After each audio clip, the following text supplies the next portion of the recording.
10,000 से ऊपर लोग ये मूर्ति के देखे खातिर आ गइल बाटे। कहाँ से आइल बाड़ू? गोरखपुर। गोरखपुर से। कहाँ देखले बाड़ू तू? यहाँ के माता जी को देखने आए लोग। माता जी ऐसा लग रहा था कि मतलब हमारे शरीर पे कि हमारा बस नहीं है, किसी और का है।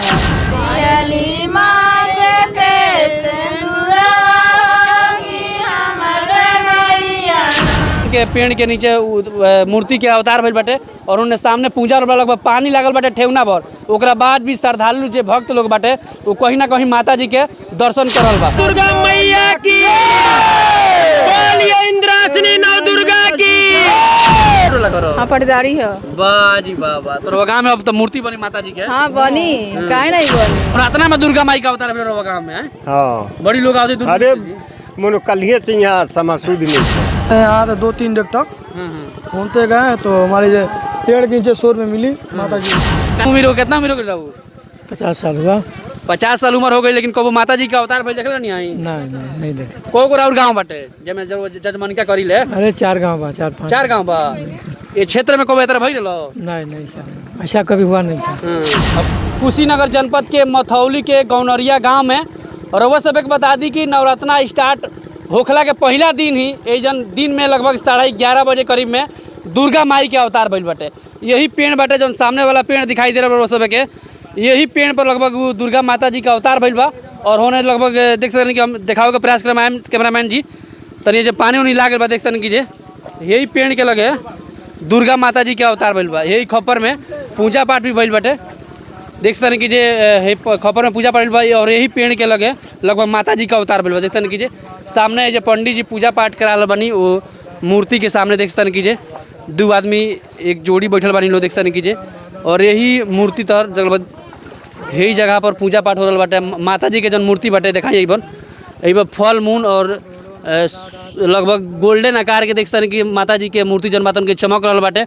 और एक पूरा कुशीनगर तन जूम कर लेकर के कुशीनगर जिला में पूरा चर्चा बनल बाटे और जगह जगह यहाँ के धर भइल बानी। और जो लड़की देखले बानी वहाँ से बातचीत हुई है ना, दिखाई एक बार पूजा पाठ करा बानी पंडित जी। और वही माता जी के देखते कि कालसा रख के ऊपर नारियल रख के जौन माता के जौन विधि विधान होला नवरात्रि में उ सब यहाँ करा बानी। और जौन लड़की ये मूर्ति के देखले बाड़ी उनका से बातचीत करब सन। और लगभग सुबह से ले करके और अभी तक ले लगभग 10 से बातचीत हुई। का नाम पड़ी रहू? सविता सिंह। अच्छा, कहाँ घर पड़ी? लोहे पार मलटोला। तो सुनता नहीं कि लोहे पार और गौनरिया के बीच में बटे। अच्छा, क्या हुआ मन में हुए का? उसके बाद से सुबह में उठे, हम पूजा उजा किए, कलश वलश रखे। अचानक से पता नहीं अजीब सा होने लगा। कहीं भी बैठ रहे थे तो हमको चैन नहीं था, अंदर से अजीब हो रहा था। सर और पूरा भारी हो गया था। उसके बाद से वहाँ से हम घर से निकले खूब तेज, मतलब भागते हुए। हमारे पापा और भी अगल बगल के लोग पीछे आए लोग कि कहाँ जा रही है। अच्छा, तो वही आए लोग तो वहाँ खुदाई हुआ कुछ दूर पे, तो वहीं पे माता निकली। नवरात्रा के पहले दिन ही? पहला दिन है। अच्छा, ओकरा पहले यात्रा ना होता कोनो दिक्कत नहीं। अच्छा, तो क्या जान गए कि यही स्थान पर माने माता जी बानी? हम खुद होश में नहीं थे।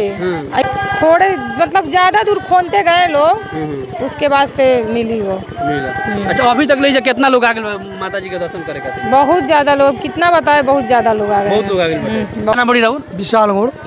मन जमजूरी मिली तो दिया अभी का बक्से जाए। अच्छा लगा था? बढ़िया, बहुत खुशी के बात है, बहुत बढ़िया की बात है। अच्छा, तू कहाँ चल बोल? गोलरिया से। कैसा लगा था तेरा गांव में ही माता जी के कहीं ना कहीं अवतार हो गए बटे? अच्छा लग रहा है। हमने खाली कॉपी किताब में सुनल नहीं सुने तो सुने लो तू? नहीं। तो हम चाहें कि बनी जन माता के गोरखपुर से आइल बड़ी और दर्शन माता जी के करे चाल बड़ी। हम चाहें कि कैमरा एकदम जूम कर रहे और चलो देख सन कि एक बार और हम माता जी के उनके दर्शन करावे जा रहा बनी।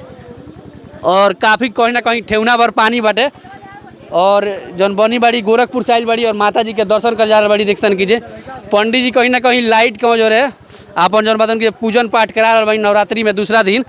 पंडित जी से कुछ बातचीत हो जाए देख सन कीजिए। कैसन मानी पंडित जी? जय माता दी। जय माता दी। इतना कहीं ना कहीं उनके भाग खुल गए ना? माता जी कृपा है मंदिर जी। वाह जी वाह वाह। देख सन कि बनी लोग कैसे दर्शन कर रहा बालो और ये लोग गोरखपुर से आइल बालो। और ये जौन सामने बहिनी दिखाई दे रहा बड़ी ये कहीं ना कहीं देखले बड़ी। और सामने जौन बगल में बालो दर्शन कर जा रहा बाड़ो और माता जी के आशीर्वाद ली लो। नवरातन के आज लगभग दूसरा दिन हुए और कौना तरीका से आशीर्वाद ले काफ़ी सुंदर पल बाटे। रउआ भी यदि अपन मनोकामना लेके आ रहा बानी तो जरा जरूर मनोकामना पूरा हुई। और देख सकते कि जे दुर्गा माता जी के जौन एने 4 गो हाथ बाटे, एने 4 गो हाथ बाटे। जय माता दी।